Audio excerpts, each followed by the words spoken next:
Vamos a hablar acerca de la parábola del sembrador. ¿Ustedes han escuchado la parábola del sembrador? Yo creo que todos hemos escuchado la parábola del sembrador en algún momento de nuestra vida. Nos la dieron, aún estábamos chiquitos y en Semana Santa a veces algunos iban a clases o a la Pascua o alguna cosa, ¿cierto? O estaban los que vienen desde pequeños de iglesia cristiana, ¿cierto? En el movimiento de niños, en el Kids, como Living Kids, les han hablado acerca de lo que es la parábola del sembrador. Yo quiero que hoy nosotros, el Señor nos permita nuevamente ver esta parábola y tengamos una nueva luz acerca de lo que la palabra de Dios nos puede enseñar o mostrar. Aunque usted ya sepa de qué vamos a hablar, yo sé que el Señor nos puede sorprender a nosotros siempre. Muchas veces podemos pasar por el mismo versículo, el mismo pasaje, pero siempre el Señor va a tener algo especial que decirnos cada vez que pasemos, porque la palabra es viva, ¿sí o no? Entonces yo los invito para que usted me acompañe y hagamos una oración para entregarle al Señor este tiempo y le digamos al Señor que sea Él tomando entonces la enseñanza del día de hoy, la exposición de su palabra.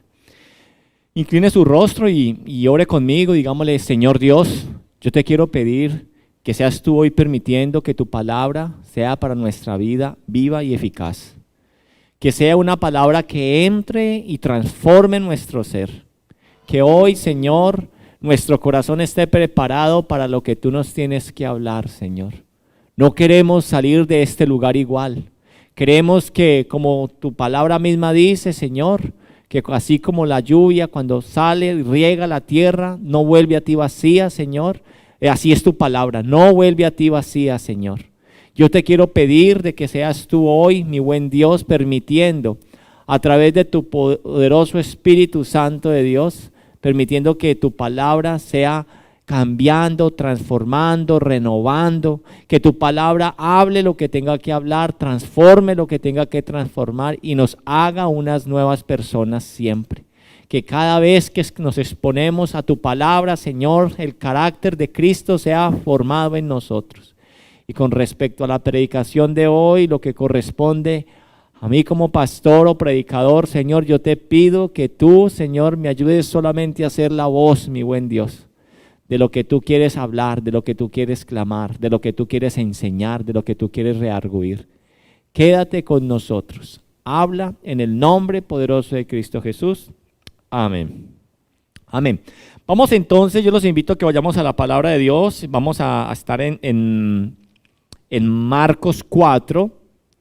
Y quiero iniciar diciéndoles o contándoles o recordándoles que la parábola del sembrador es una parábola que aparece en los 3 evangelios sinópticos. ¿Cuáles son los 3 evangelios sinópticos? Mateo, Marcos y Lucas.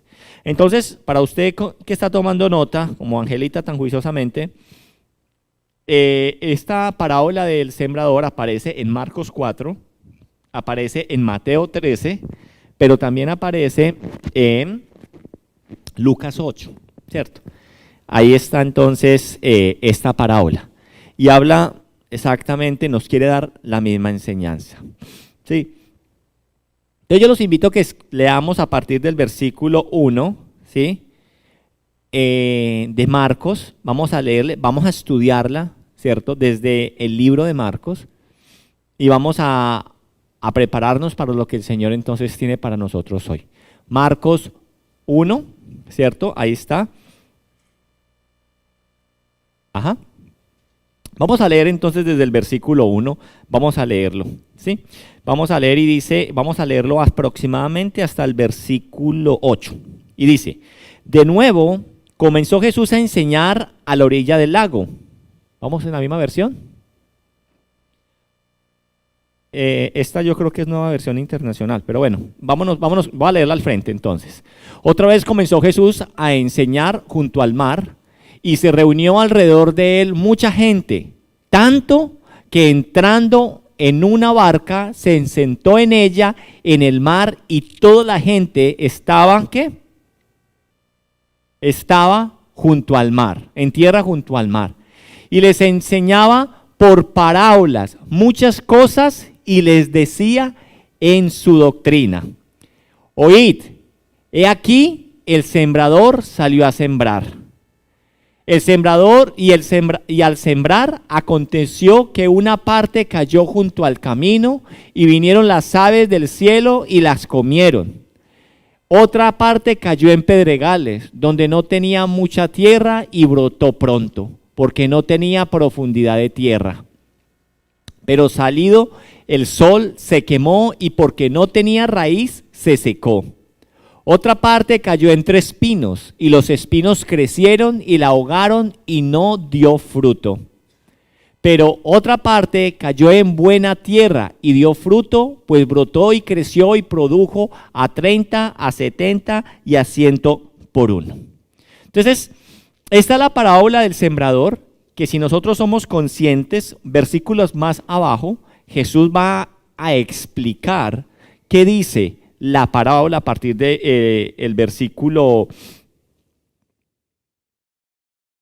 del versículo 15. Él nos empieza pues como a explicar.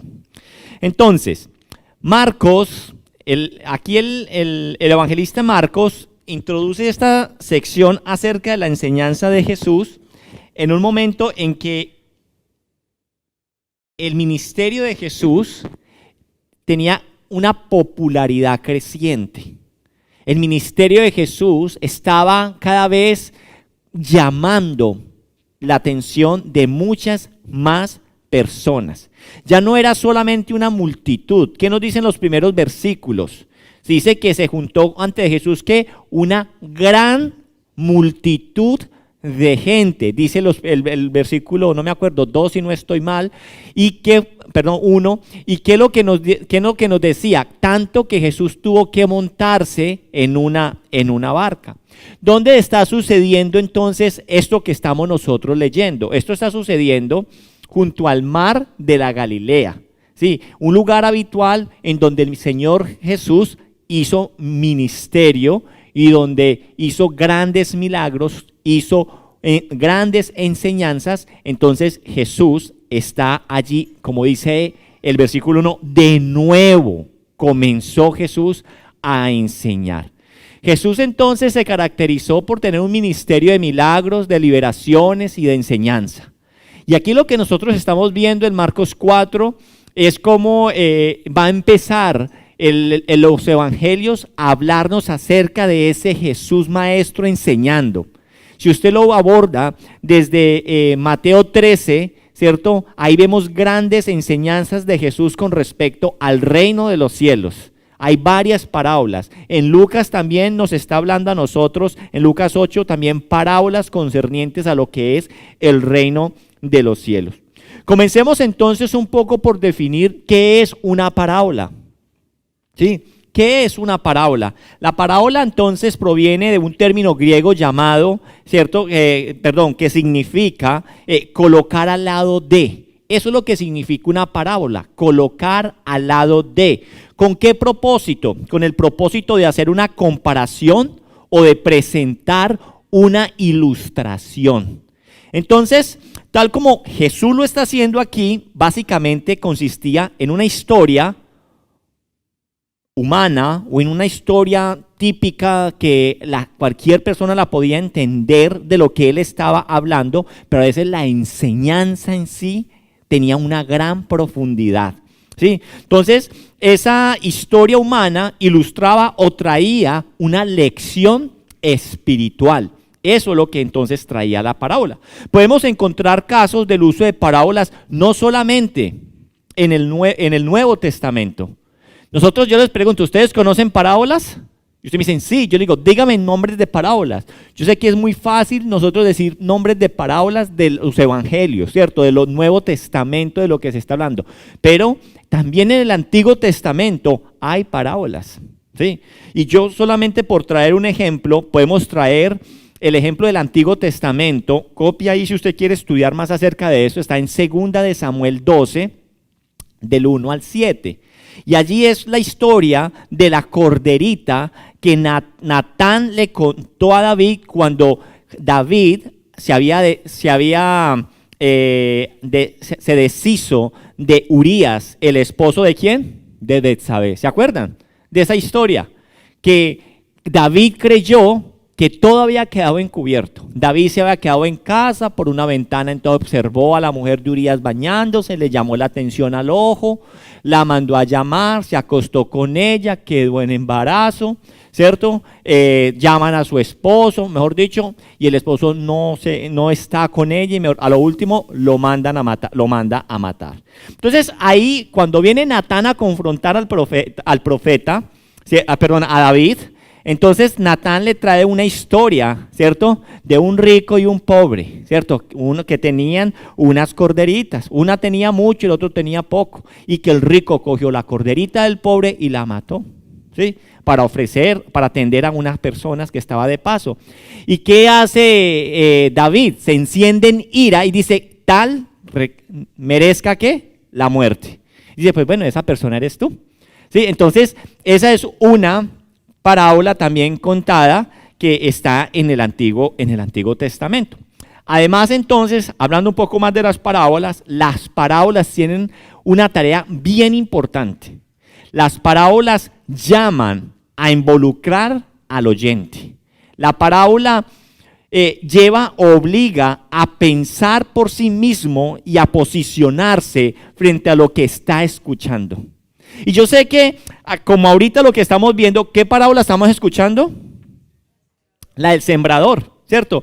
Cuando nosotros hablamos de esta parábola del sembrador, esta parábola nos va a obligar a nosotros, en el transcurso que la vamos predicando, exponiendo, nos va a llevar a que usted y yo, como oyentes, preguntemos, ¿qué tipo de tierra soy yo? ¿En dónde está cayendo la semilla que está cayendo en mí? Entonces, esta es la idea de hoy, que ustedes se pregunten con respecto a lo que quiere la parábola. Pregúntese usted qué tipo de tierra es. Entremos pues a profundizar en esta parábola del sembrador, ¿ok? Lo primero que quiero que entendamos es qué es lo que Jesús ha dicho en esta parábola.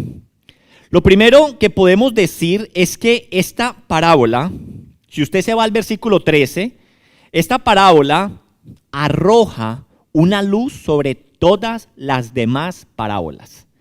Y es la cabeza de todas las series de parábolas que encontramos en los 3 evangelios sinópticos. Podemos decirlo por decir así, la mamá de las parábolas. Porque ¿qué dice el Señor en Marcos 4:13? ¿No entendéis esta parábola? Continuó Jesús, ¿cómo podrán entonces entender las demás? Esta es la primera. Si ustedes no entienden esto, o sea, de aquí para abajo, estamos perdidos. Entonces, esta parábola arroja luz sobre las demás parábolas y es la cabeza, ¿sí? Ahora bien, esta parábola que estamos nosotros estudiando, cuando nosotros queremos entonces, lo que primero queremos es entender qué es lo que Jesús está diciendo en esta parábola. Esta parábola que estamos estudiando ilustra la manera en que los hombres y mujeres reciben la predicación del reino de los cielos. Eso es lo que está buscando entonces esta parábola.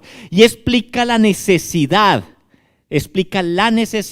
de tener un buen oído, o sea, la disposición de escuchar la palabra con un corazón humilde y con deseos de saber la verdad y obedecerla. Eso es lo que nos está entonces a nosotros hablando, a grosso modo, esta parábola. ¿Correcto hasta ahí?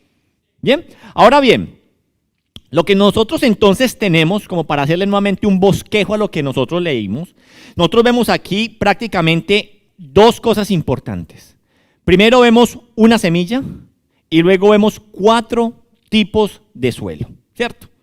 Los 4 suelos que vemos aquí son los siguientes. Entonces, una semilla que cae junto al camino. ¿Y qué es lo que pasa con esta semilla que cae en el camino? Es pisoteada y es comida por las aves. El segundo dice que la otra semilla cae sobre la roca y ese terreno, en ese terreno se seca, no llega a crecer porque no hay humedad. Ahora, el tercer dato que nos da la parábola es, nuevamente, hay otra semilla, ¿cierto?, que cae en otro tipo de suelo, entre espinos, es el tercero, y es ahogada por esos espinos, por lo que tampoco entonces da fruto. Por último, nos habla de la misma semilla, ¿cierto?, pero aparece que un buen suelo, donde la semilla crece, da fruto y produce una cosecha que se dice que es del 100 por 1. Entonces, eso es lo que a nosotros nos está hablando, de una semilla, y nos está hablando de lo más importante, de la semilla y de los 4. Lo primero que quiero decir como introducción a esto que estamos hablando es que al leer esta parábola, y escúchenme bien esto, lo primero que el Señor me enseña, o al menos a mí como pastor, o a mí como predicador, es que el éxito de la predicación no está en la semilla, sino en el suelo. Pues ya veremos que la semilla de la que habla aquí es la palabra de Dios. Y la semilla hace referencia a la palabra de Dios porque cuando usted ve Mateo 4:14, Marcos 4:14, ¿cierto?, donde dice que el sembrador es el que siembra la palabra, ¿cierto? La semilla es la palabra. Entonces, el Señor nos enseña que yo puedo, o el Señor me enseña a mí, que yo puedo traer el mejor sermón de mi vida, pero esto no tendrá el mismo impacto en todas las vidas. Yo puedo traer la mejor semilla para poder sembrar aquí en los corazones de ustedes, pero no voy a tener la misma respuesta o el mismo impacto, ¿cierto?, en todas las personas que están aquí. Puedo predicar entonces la mejor semilla, la palabra más fiel, el evangelio más puro, pero tendrán efectos distintos en las diferentes personas que aquí se encuentran y los que nos pueden estar escuchando a través de las redes. Esta parábola entonces a mí me enseña como predicador y como pastor, porque hay personas que cambian, y hay otras que no. Esto nos enseña a nosotros por qué hay algunos, si vamos a la misma iglesia, escuchamos los mismos, por qué unos avanzan y por qué los otros están estancados. A pesar de entonces de escuchar las mismas enseñanzas, ¿por qué uno responde diferente? Pues la respuesta es porque la semilla está cayendo en diferente terreno. Pero también me brinda paz. También me brinda tranquilidad a mi corazón, porque una de las mayores frustraciones de uno como pastor es observar a algunas personas en la iglesia y uno preguntarse, ¿por qué no cambian? ¿Por qué todavía están luchando por el mismo problema? ¿Por qué después de tanto tiempo de estar viviendo lo mismo, esa persona no ha podido superar ese tipo de cosas? Porque siguen igual. Es la pregunta que muchas veces uno como pastor. ¿Será que entonces la palabra no está haciendo nada? Ojo, el problema no es la semilla. El problema es que el terreno. Esta parábola trae entonces paz porque enseña que el éxito y el resultado no depende del púlpito. No depende del púlpito. Aunque, ojo, el púlpito es importante.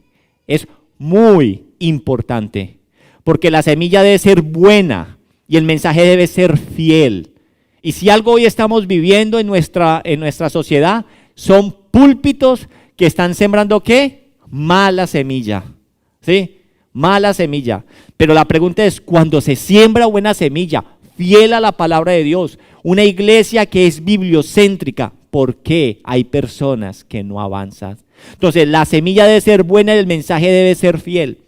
Pero hoy yo no me voy a centrar en eso. No me voy a centrar en la semilla buena, en el evangelio claro y fiel que tenemos que predicar. Ya lo hemos hecho. Hoy no voy a predicar de eso. Hoy no hablaré de la importancia de una buena predicación, sino de la importancia de una buena recepción de la palabra. La buena recepción de una palabra. Hoy voy a abordar algo de lo que no se suele hablar muy a menudo. Se discute mucho sobre la importancia de predicar fielmente, pero no se habla tanto de cómo escuchar la predicación. Porque yo les digo algo, habrán personas que salgan de aquí hoy diciendo, Dios habló tremendamente, me habló tremendamente, y otros saldrán de aquí igualmente como entraron. ¿De qué depende? De nuestro corazón. ¿De dónde está cayendo la semilla? El problema entonces no es el sermón. El problema entonces no es esta iglesia. El problema entonces no soy yo como pastor, sino el corazón que cada uno de nosotros tenemos. Y me incluyo ahí. Porque cuando yo predico, yo soy el primero que me tengo que predicar, el primero que tengo que aprender, el primero que tengo que aplicar, porque yo tengo las mismas luchas que ustedes llevan, las mismas luchas, sino que es que hay veces hay como una estratificación en las iglesias, ¿sí? Para usted no es pecado hacer unas cosas, pero si las hace el pastor ya es diferente, ¿sí? Para usted no es pecado hacer una. Sí, estamos llamados a ser ejemplos, estamos llamados a reflejar el evangelio, ¿sí? Pero tan pecado es para mí como tan pecado es para usted que lo sigue practicando, ¿sí o no? Entonces, el problema entonces no es del sermón, el problema es de nuestro corazón. Y yo creo que es hermoso comprender lo que solo hasta este momento el Señor ya nos ha enseñado con respecto a esta parábola hasta aquí, ¿correcto? ¿Sí o no? ¿Sí o no? Ahora bien, otra cosa que podemos observar, si nosotros nos ponemos de estadistas, hay 4 terrenos, ¿sí o no? Y en los 4 terrenos, 3 no dan fruto, 1 da fruto. O sea que si usted y yo nos ponemos de estadistas y podemos observar esta parábola, si lo miramos así, el Señor nos está diciendo que un 75% o más está perdido y solo existe un pequeño remanente que permanece fiel al Señor. El Señor nos está diciendo, de lo que usted predique, entienda, de el 100% que llegue a la iglesia, solamente el 25% se le va a quedar. Solamente el 25% de la iglesia va a recibir la palabra fiel. Solo el 25% de la iglesia tiene hambre y sed por recibir esa palabra que proviene de Dios y está con la intención de querer cambiar y de ser y dejar formarse a través del Espíritu Santo de Dios el carácter de Cristo en su corazón. Y usted dirá, no, pero muy loco verlo así, de esa forma. ¿Sí? Si llegan 100 personas a la iglesia, solamente 25, viéndolo así pues como solamente números. Y esto es coherente, no es incoherente. Aunque usted diga, no es justo, no, es que eso no es de justo, ya sabemos cuál es la justicia del hombre, trapos de inmundicia, ¿sí o no? Si usted ve la palabra de Dios, ¿sí? Esto es coherente porque dice que solo pocos entrarán por la puerta estrecha. ¿Se acuerda cuando veíamos eso en Mateo? De la gran cantidad dice, pocos están dispuestos a pagar un precio. Pocos están dispuestos a negarse a sí mismo. Pocos. Ahora vaya, mire usted el ministerio del Señor Jesucristo. Gran multitud le seguía, dice ahí. Pero fieles al ministerio de Jesús, podemos decir que ¿cuántos eran? 11. Sí. ¿Y cuántos de las gran multitudes que él alimentó, que él sanó? Y ojo que hay algo acá muy tremendo también nosotros para identificar. Muchos llegan a una iglesia buscando un milagro. Sea una sanidad, sea un trabajo, sea lo que sea. Pero eso es la forma incorrecta de nosotros llegar a la iglesia. Nosotros tenemos que llegar a una iglesia a conocer de Dios y a entender la salvación que Él nos ha dado a través de Cristo Jesús. ¿Cuántas personas Jesús sanó? Muchas. Sanación, milagro, sinónimo de salvación. No. Recuerden los leprosos, de 10. ¿Cuántos se devolvieron? Y solamente dice la palabra de Dios que ese uno fue salvo. Entonces, en el ministerio del Señor dice que lo seguían mucho, pero luego ¿qué? Pocos. ¿Y qué dice el Señor? ¿Ustedes también se van? Dice, Señor, ¿a dónde iremos? Dice Pedro, si solamente tú tienes palabras de vida eterna. O sea, son pocos los que verdaderamente tienen un corazón para recibir una semilla y pueda ser fértil y de fruto. ¿Correcto hasta ahí? Examinemos entonces un poco los 4 tipos de suelo. Ya nos debe de haber quedado entonces claro con lo que hemos hablado hasta este momento. El suelo o el terreno es el corazón del ser humano. Se mencionan 4 tipos diferentes entonces en funciones de las distintas formas en que la palabra de Dios puede llegar a la persona o al oyente. La semilla es la misma. En la parábola lo que ustedes y yo estamos viendo es, la semilla es la misma. No es que él en el camino sembró una, en el pedregal sembró otro, en los espinos sembró otro. No, la misma. Su palabra y la mejor. ¿Sí? Entonces, otra cosa importante que no se nos debe pasar por alto es que cuando leemos esta parábola del sembrador, en los 4 terrenos, los 4 escucharon. Todos escucharon. Todos se sentaron a escuchar. ¿Sí? Entonces, leamos la primera. Váyase al versículo 15. Es fácil nosotros poder exponer este texto porque el mismo Jesús hace la exégesis de lo que él dijo anteriormente. Entonces, una parte de la semilla cayó junto al camino, versículo 15. Algunos son como el sembrado junto al camino, donde se siembra la palabra. Tan pronto como la oyen, viene Satanás y les quita la palabra sembrada en ellos. 16. No, 15. Listo. Entonces, lo que dice, aquí vean lo que dice de los que estaban en el borde del camino. Dice que las aves venían y se la comían y no crecían. Jesús nos explica que quiénes son esas aves. ¿Ah? Satanás. Y ojo que acá hay algo bueno porque cuando yo estudiaba el tema, muchas veces cuando yo les digo tipifiquen a Satanás, ¿cómo lo vamos a tipificar? En un animal. ¿Cuál? La serpiente, la culebra, ¿sí o no? Pero mire que el Señor acá nos está diciendo, esas aves es Satanás. Esas aves es Satanás. Entonces, cuando nosotros leemos esta parte de la semilla que cayó junto al camino, hace referencia a personas que son insensibles, personas con un corazón endurecido. Hace referencia también a personas con conciencias bloqueadas a causa de ¿qué? De un pecado constante en su vida.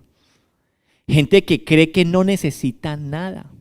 Gente que cree que es autosuficiente. Gente que cree que la palabra no le es ridícula o inútil. ¿Por qué? Porque tiene un corazón duro y la palabra no puede entrar en un corazón así. Dice que hay algunos que escuchan la palabra, o sea, han oído, pero después de oír, ¿quién viene a arrebatarla? Dice que viene a arrebatarla, el diablo la arrebata de sus corazones. ¿Por qué? ¿Para qué? Para que no crean. Y para que no crean y para que no se salven. Porque es a través de la locura de la predicación que a nuestro Dios le ha placido salvarnos a nosotros. Entonces, iglesia, yo quiero dejarles a ustedes algo muy claro. El diablo está trabajando. El diablo no descansa. Si hay un trabajador, buen trabajador, el diablo. Persistente, juicioso, disciplinado, aguanta. No se nos puede olvidar esto o no lo podemos pasar nosotros por alto. Uno de los goles más grandes que se ha dejado meter la cristiandad es que el diablo no existe. O que el mundo de las tinieblas, eso es un mito, para que usted le dé miedo y usted busque entonces de Dios. Quiero que tengamos claro que esto no es como cuando cuando nosotros estamos predicando, cuando nosotros estamos exponiendo la palabra de Dios. Esto no es como una conferencia motivacional. A las conferencias motivacionales al diablo no le importa ir. ¿Para qué va a ir el diablo a una conferencia motivacional? Él no tiene nada que estar haciendo por allá. Pero aquí el diablo sí tiene que estar. Aquí el diablo tiene que estar, ¿qué? Robando lo que se está sembrando en este momento en sus corazones. Es que nosotros tenemos que entender eso. Aquí sí está, querida iglesia, porque aquí es donde se toman decisiones tan importantes y trascendentales acerca de nuestra vida y sobre el dominio que el enemigo ejerce sobre nosotros. Claro que aquí sí tiene que estar el enemigo, porque él no desea que nosotros nos les vayamos de sus manos. Hay una cosa, la gente no quiere creer que el diablo también está entre nosotros. Este es su mundo. Él se mueve libremente. A nosotros nos gusta decir que Dios está aquí, que los ángeles están aquí. Pero, iglesia, muchas veces nosotros no queremos creer o creemos que aquí hay como una puerta de plomo que impide que los demonios entren. No. Te aseguro que los demonios, el enemigo también está aquí para robarnos la palabra que se siembra. Tenemos que saber que usted y yo estamos en una guerra espiritual. Esto es una guerra espiritual. Predicar no es simplemente motivar, es hacer, ojo, ¿por qué el diablo le importa estar aquí robando la palabra que se siembra en ustedes? Porque predicar no es motivar, es hacer que alguien que llega aquí, a este lugar, ¿cierto? Es hacer que alguien que llegue aquí, evitar que vaya a dónde, a una condenación, que vaya al infierno y que pueda salir de aquí con la seguridad de una eterna y gloriosa salvación. Eso es lo que pasa cuando el evangelio se expone y por eso el enemigo no quiere que la palabra llegue a sus vidas. Por eso entonces llegan naves y las roban, escuchan, pero ¿por qué no entran? Porque tienen un corazón muy duro y porque vienen naves y las roban. Por esto la predicación es algo muy serio. Segundo terreno, los pedregales. Versículo 16.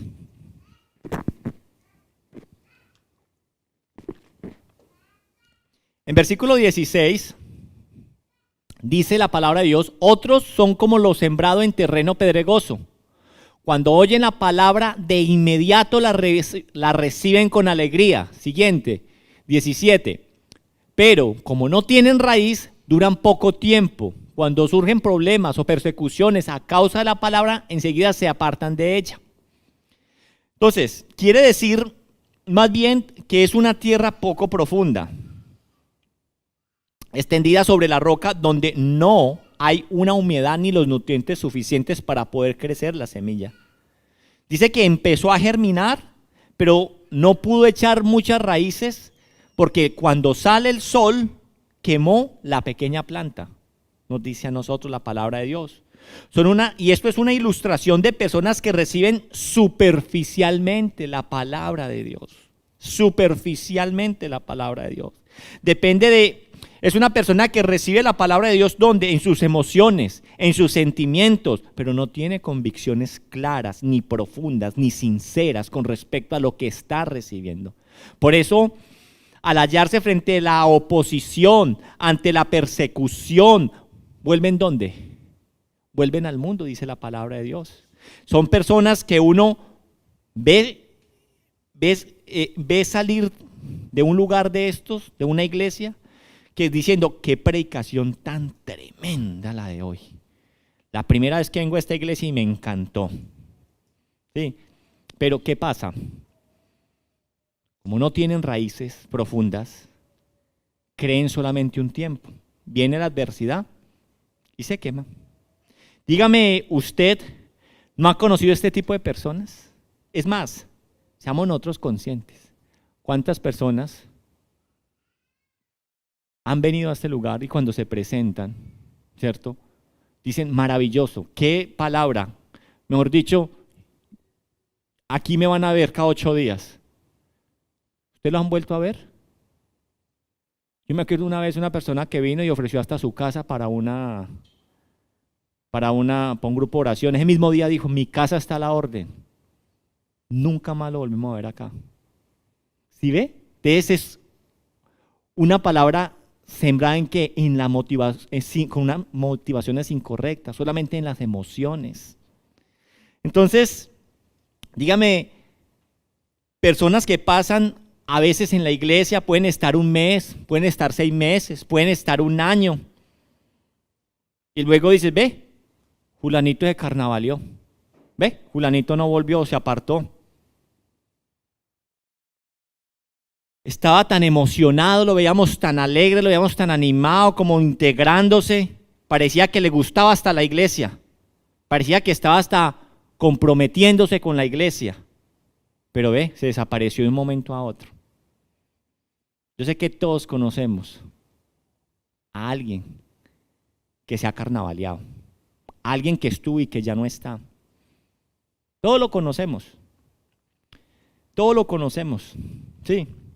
Pues sí, porque hay personas que durante un tiempo reciben la palabra con gozo, vienen. Y esas son las personas que parecen que están muy emocionadas. Pero, ¿qué pasa? ¿Qué dice la palabra de Dios? No tienen raíces profundas. Dice la palabra, no tienen raíces profundas. Creen algún tiempo y en el momento de la tentación, ¿qué dice? Perecen. En el momento de la tentación, perece. Son esas personas que tú crees que se han desviado, son esas personas que se cree que se han desviado porque han vuelto al pecado, que se han desviado, que se han carnavaleado porque han vuelto a su pecado, pero no es así. Estuvieron escuchando, la recibieron con gozo, pero esa palabra no hizo cambio en su corazón. Y cuando la tentación volvió, se volvieron al mundo, se volvieron al mundo. Por eso yo les digo, órenle mucho al Señor, para que la palabra que usted reciba sea una palabra que caiga en buena tierra. Tenga miedo de usted mismo, tenga miedo de usted mismo. Sí, tenga miedo de usted mismo, porque a veces usted dice, sí, no, de aquí nadie me va a sacar, no, feliz, para lo que sea, para donde sea, como sea, cuando sea. Los que tú dices que... Y muchas veces a esas personas, entonces mucha gente dice, ve, como que perdieron la salvación, como que perdieron, ¿cierto? Entonces empieza ese, pero es que estuvo allá, estuvo súper comprometido y se perdió. Entonces, los que tú dices que han perdido la salvación, muchas veces no es que han perdido la salvación. Es que pasaron mucho tiempo escuchando palabra entre los salvos, recibiendo con gozo como los salvos, pero no tuvieron fruto en el corazón. Y cuando fueron tentados, otra vez volvieron con las pasiones de este mundo, volvieron a donde estaban. Julanito entonces se fue ¿para dónde? Se fue para el mundo. Sí, porque solo estuvo de paso. Y les digo algo. Muchas veces yo no creo que la gente vuelva al mundo.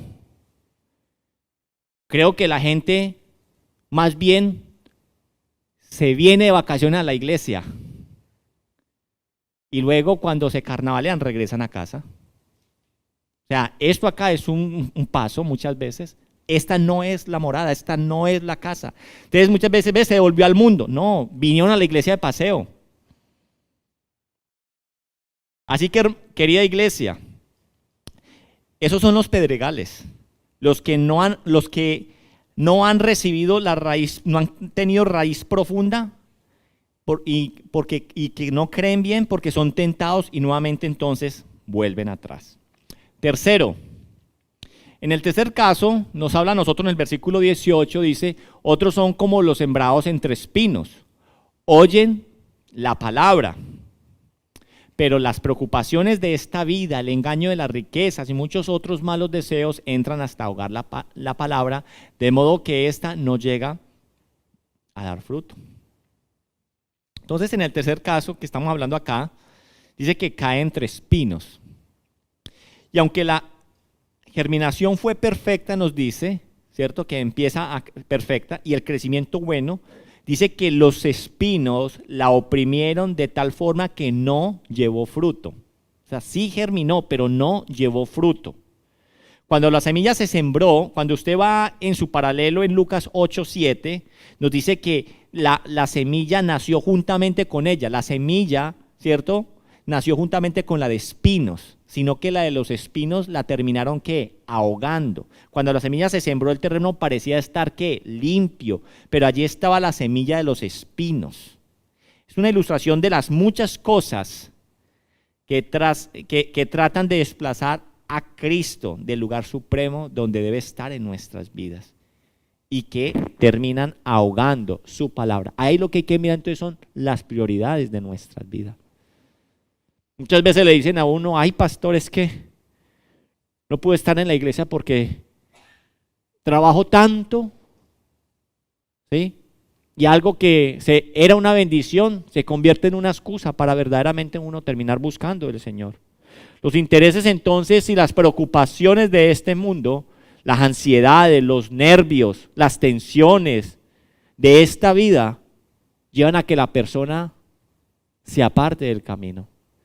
Como que, y ahí vienen las preguntas que habla Mateo 5, ¿qué comeremos? ¿Qué viviremos? ¿Qué beberemos? ¿Qué vestiremos? Personas por estar preocupados por los afanes de este mundo se apartan de los caminos de Dios. ¿Por qué muchos dejan de asistir a la iglesia? Especialmente a veces, pues literalmente el estudiante. Muchos cuando no tienen trabajo van a la iglesia, consiguen trabajo y dicen, no pastor, no he podido ver porque es que estoy trabajando. Yo siempre les digo, deje de trabajar y tenga como prioridad las cosas del Señor.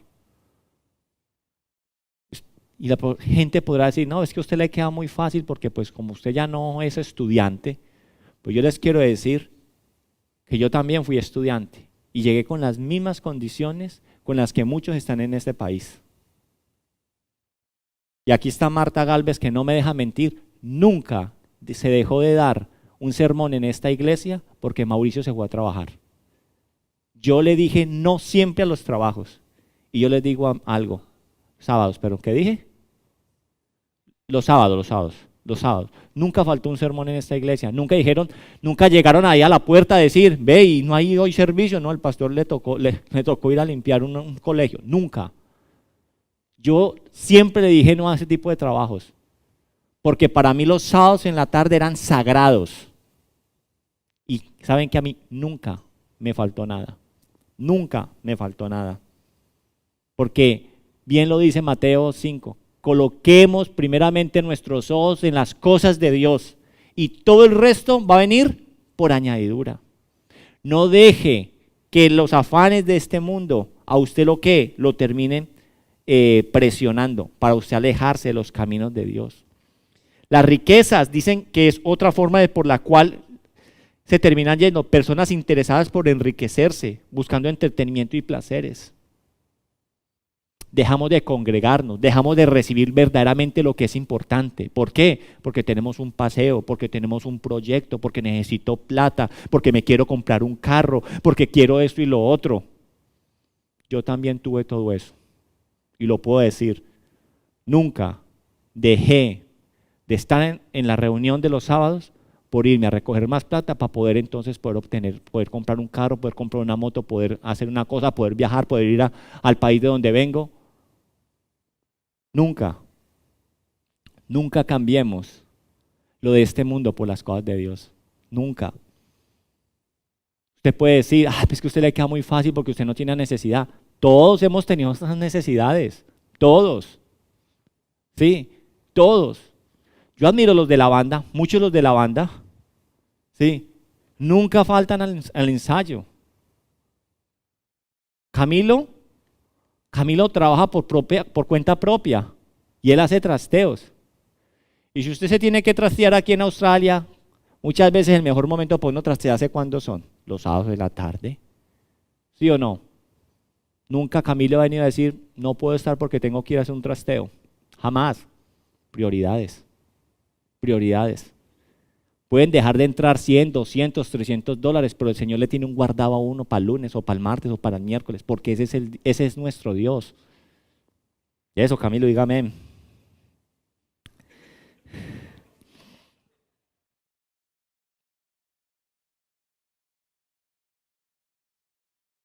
Muchas veces, muchos estamos detrás de conseguir riquezas y creemos que las riquezas, ¿qué dice la palabra de Dios? Dice el engaño de la riqueza, ¿sí o no? Dice ahí en la mitad, el engaño, pero las preocupaciones de esta vida, el engaño de las riquezas. Oiga, el engaño de las riquezas.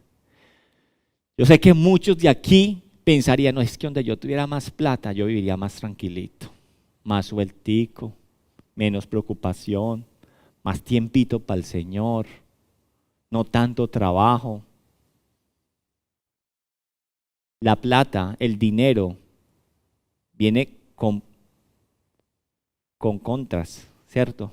Sí, le puede dar a usted más soltura, pero a usted lo engaña muchas veces la plata, porque muchas veces nosotros creemos que el dinero nos trae felicidad. Yo les digo, querida iglesia, si el dinero trajera felicidad, dígame, ¿por qué hay tantos ricos yendo donde los psicólogos? Porque están deprimidos. Si la riqueza trajera felicidad, dígame usted por qué hay una tasa de suicidio tan alta en las familias de ingresos altos. ¿Por qué? El engaño de las riquezas. Creemos que la plata, todos estamos soñando por ganar una lotería, ¿sí o no? Qué bueno fuera. Y nos podemos sentar aquí toda la tarde a hacer cuentas, ¿qué hacemos con toda la plata? Sí. Y lo primero que uno hace, ¿qué es lo primero que uno hace cuando uno dice que me quiero ganar el loto o lo que sea? Le dijeron, vea, ¿sabe qué? Yo le doy $1.000.000 a usted. Compre un local para la iglesia. Gáneselo. Gáneselo para que usted se dé cuenta. A ver si va a dar el local para la iglesia. Y si le va a regalar el $1.000.000 al que se lo prometió. ¿Sí? Qué pesar. Y después le dicen, no, usted ganó $1.000.000, pero tiene que pagar impuestos. ¿Y qué dice uno? ¿Tan ladrones? ¿Me va a tocar solamente $900.000? ¿Sí? Lo que uno es. ¿Sí me hago entender? ¿Cómo es el corazón? Es engañoso. Finalmente entonces llegamos al cuarto suelo, que es lo que me encantaría que hoy estuviera aquí. ¿Sí? El último caso se encontró con una tierra bien preparada. La semilla se encontró con una tierra bien preparada, versículo 20, que dice, pero otros son como los sembrados en buen terreno, oyen la palabra, la aceptan y producen una cosecha que rinde a 30, 70 y hasta 100 veces más. Entonces, dice que no solamente germinó, sino que creció y dio fruto plenamente. Nosotros como hijos de Dios estamos llamados a dar frutos. Nosotros no somos árboles ornamentales. Nosotros estamos llamados a dar frutos. Estamos llamados a dar nosotros frutos.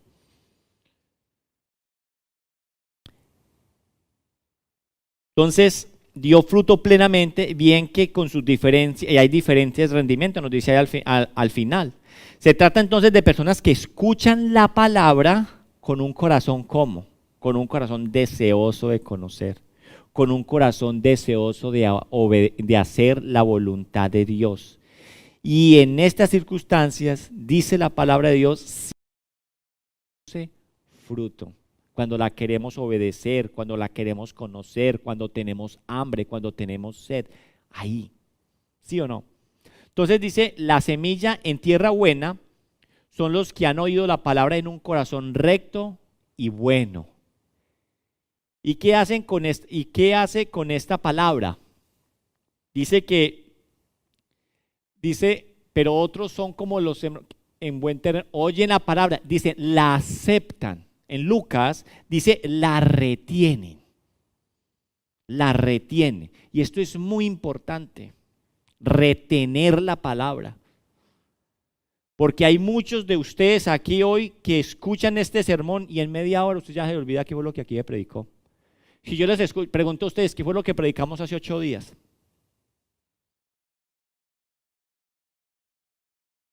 ¿Y qué predicamos de 15 días? ¿Y qué sabiduría? Ahí ya empieza uno a fallar, ¿cierto? Ya empieza uno a decir la sabiduría ay no, un momentico que yo anoté, ¿sí? Nosotros tenemos que retenerla, tenemos que conservarla, aceptarla, volverla nuestra. Porque al salir de aquí, ¿cierto? Este sermón debe quedar en donde nuestro corazón. Retenerla le hará pensar entonces a usted toda la semana con respecto a esto. Retener lo que se predica le lleva a que usted, en esta semana, usted le ore al Señor y usted le pregunte, Señor, ¿qué tipo de tierra soy? ¿Qué tipo de tierra soy? Eso es retenerla. Ay, ¿qué fue lo que dijo el pastor? ¿De qué habló? Yo me acuerdo. Sí, pero predica hermoso. Sí, parece como cuando uno le pregunta a las tías acerca de algo. Cura predica hermoso. ¿Qué predicó, tía? Ay, yo no sé, pero predica hermoso. Sí. Entonces, y no solamente eso, también con pastores. Sí, predica hermoso ese pastor. ¿Qué dijo? Ay, mi hijo, unas cosas tan hermosas de la Biblia. Sí. Entonces, cuando leo esta parábola, recuerdo que muchas veces hemos enseñado con respecto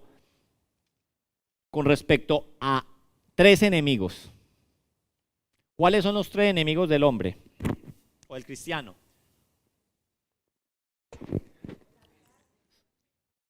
Satanás, o el diablo, o el patas, el coludo, como usted lo quiera llamar, el mundo y la carne.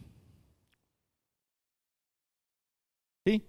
Y cuando usted y yo leemos esta parábola, nosotros podemos ver que estos 3 enemigos están metidos en esto que nosotros acabamos de leer.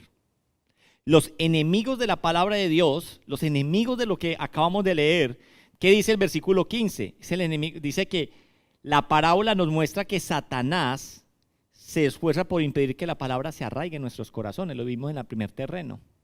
Las aves. ¿Qué dice? Enseguida viene Satanás y quita la palabra que se sembró en sus corazones. ¿Sí o no? Primer enemigo. Segundo enemigo de la palabra, también vemos la oposición que el mundo trae constantemente sobre aquellos que escuchan la palabra de Dios. Y ese es el segundo enemigo en el versículo 17. Tribulaciones o persecuciones por causa de la palabra.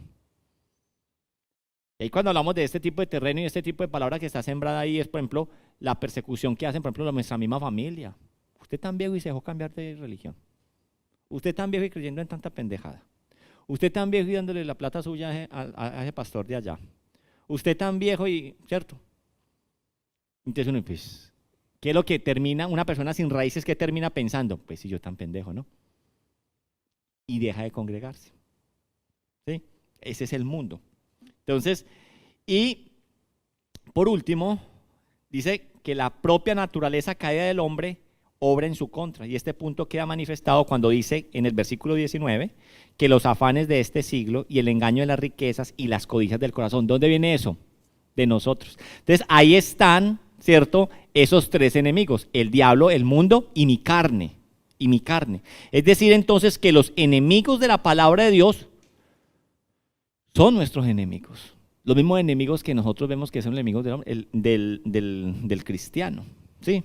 Entonces, Satanás, o el enemigo, el mundo y la carne, son los que cada sábado, después de que ustedes escuchan este sermón, va a intentar que tú seas espino, que tú seas roca o que tú seas borde del camino. Porque desde el mismo domingo, desde el mismo lunes, él empieza a trabajar, se empieza a trabajar en eso. Así que el trabajo te va a saturar. Las persecuciones te van a atormentar y te van a hacer olvidar de lo del Señor. Y tus propios deseos y tus pasiones te van a hacer que caer en pecado. Van a hacer que ese sermón tan lindo no dé fruto en su corazón. Esos son los enemigos de la palabra. Esos son los enemigos del ser humano. Querida iglesia, la predicación es una guerra espiritual. Porque nuestros enemigos están ¿dónde? Están aquí. Los enemigos están aquí porque están tratando de que la palabra no germine en usted. ¿Y quiénes son esos enemigos? El diablo, el mundo y mi propia carne. Entonces, nuestros enemigos están aquí. Y lo peor de todo, y lo que más me preocupa, es que muchas veces ellos son más fuertes que yo. Son más fuertes que el predicador. Pues por eso si el predicador viene solo a dar palabra, no podemos vencer a esos enemigos. Necesitamos depender del Espíritu Santo de Dios, porque Él es el único que puede hacer que cuando la palabra llegue a ti, a tus oídos, haga algo en tu corazón. El único que puede hacer algo en tu corazón es el Espíritu Santo de Dios, que puede llevar que tu corazón, que esa piedra sea cambiada por un corazón nuevo, nos dice en Ezequiel a nosotros. Por eso entonces nosotros tenemos que intimar con el Espíritu Santo, apropiarnos de ese regalo maravilloso que nos ha dado el Padre a nosotros a través de su amado Hijo Jesucristo, el Espíritu Santo de Dios. Entonces es el que va a llevar a que nuestro corazón, que nuestra tierra sea una tierra fértil, porque Él es el único que puede transformar la aridez que hay en tu corazón en una tierra fértil que pueda germinar la bendita palabra que Él está sembrando y esparciendo sobre cada uno de nosotros. Amén. Yo los invito a que nos coloquemos en pie. Hoy también vamos entonces a compartir la Santa Cena. Cuando comparto la Santa Cena, yo siempre recalco acerca de que no debemos tomar indignamente la Santa Cena, de que debemos nosotros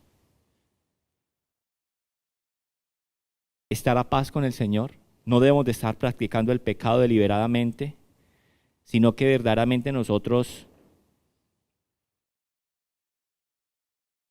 estemos luchando de la mano del Espíritu Santo por esos deseos que hay en nuestra carne, por este mundo que empuja y de los engaños del enemigo. Nosotros debemos de entender que para poder recibir la Santa Cena, nosotros tenemos que ser unas personas que hemos nacido de nuevo. Yo no soy quien para decir si usted nació o no nació de nuevo. Usted en la intimidad que tiene con el Señor, yo no soy quien para decir si usted es un pecador o no es un pecador. Yo creo que cada quien se conoce lo suficiente y en la intimidad sabe si es digno de recibir o no recibir la Santa Cena. No le importa por lo que diga el de lado o lo que no diga el de lado. Es entre usted y el Señor, entre usted y Cristo. Por eso entonces yo lo invito a que oremos y que mientras vamos orando, sin desconcentrarse, reciba la Santa Cena y luego terminamos entonces con la Santa Cena hoy, que es nuestro primer sábado del mes.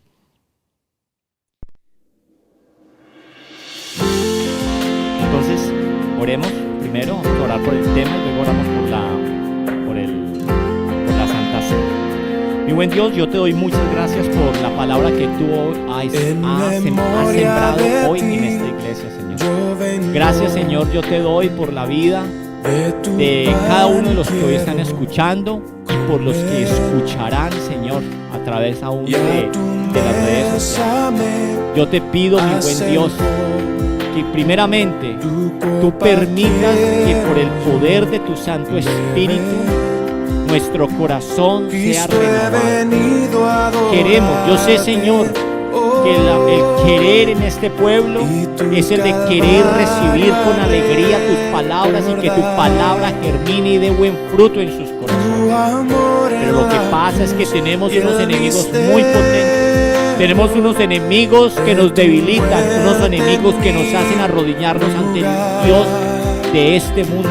Nos hace arrodillarnos ante nuestra carne, nuestra debilidad, nuestra vida pecaminosa.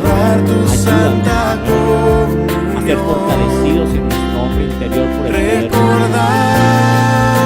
Bendito Dios, que seas tú hoy hablando a nuestro corazón, que seas tú llevándonos a entender, Señor, que es muy importante la buena palabra que se siembre en nuestra iglesia.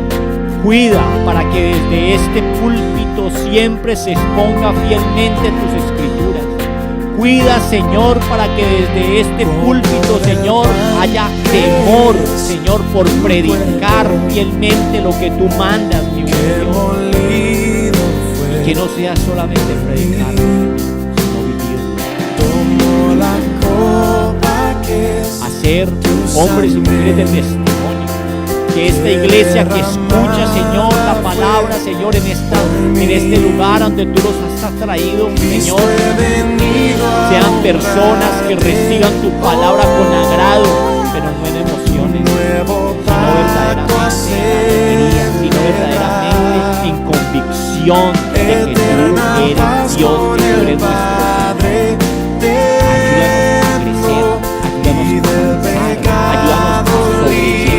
Toda nuestra carga, ayúdanos a vencer todo obstáculo, no nos dejes engañar por el enemigo, no nos dejes, Señor, ceder ante las tentaciones de este mundo, y no nos dejes flaquear, Señor, cuando en nuestra intimidad nos sentimos tentados. Necesitamos, Espíritu Santo de Dios, de que tú nos regeneres, que tú nos hagas una nueva persona, que seas tu Espíritu Santo permitiéndonos que todos los días recordamos tu sacrificio, Señor. Así entonces, juntos como iglesia, en este día del Señor, tú y yo nos reunamos también y recordemos la institución de la cena. Allí, en aquel aposento alto, cuando Jesús se sentó con sus discípulos, en esa última cena, y hablaban acerca del pan y del vino, a pocas horas de Jesús ser entregado, de Jesús ser crucificado. Pero allí Él hablaba acerca de esa simbología que era de su cuerpo y de su sangre. Él, el Cordero perfecto, Él, el Cordero inmortal, Él que con su carne y con su sangre nos ha limpiado a ellos. Por eso yo los invito, y hoy recordemos ese mandato que el Señor nos ha dejado hasta que Él venga.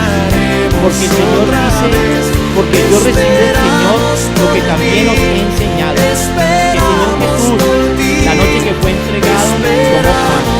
Tome el pan en su mano derecha. Mire ese pan que representa el cuerpo de Cristo Jesús. Y dice que cuando el Señor tomó el pan, habiendo dado gracias primeramente a su Padre, lo partió y dijo: tomad, comed, este es mi cuerpo que por vosotros es partido. Yo los invito a que hagamos memoria de ese acto maravilloso de Cristo Jesús. Esperamos por ti, Jesús. Esperamos por ti, Jesús.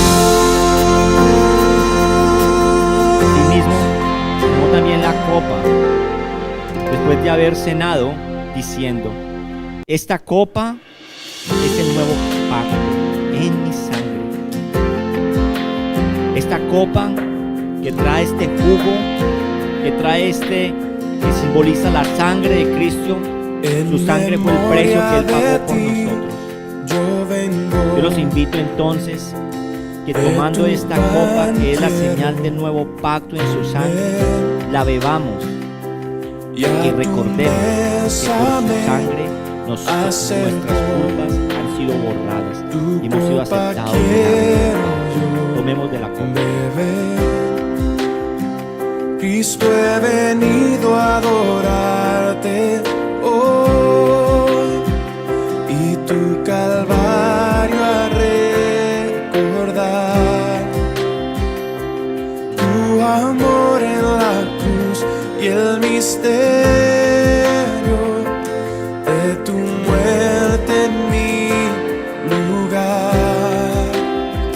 Hoy recordamos tu sacrificio, Señor, al celebrar tu santa comunión. Recordamos tu incomparable amor que nos ha dado tu perdón. Recordamos. Así es, Señor. Hoy recordamos, Señor, a través de tomar el pan y el vino, Señor, ese amor grande que tú tuviste por nosotros en la cruz. Y que todas las veces que nosotros comemos de este pan y bebemos de esta copa, usted y yo anunciamos la muerte de nuestro Señor Jesucristo. Gracias te damos, Señor. Quédate con nosotros en el nombre poderoso de Cristo Jesús. Amén.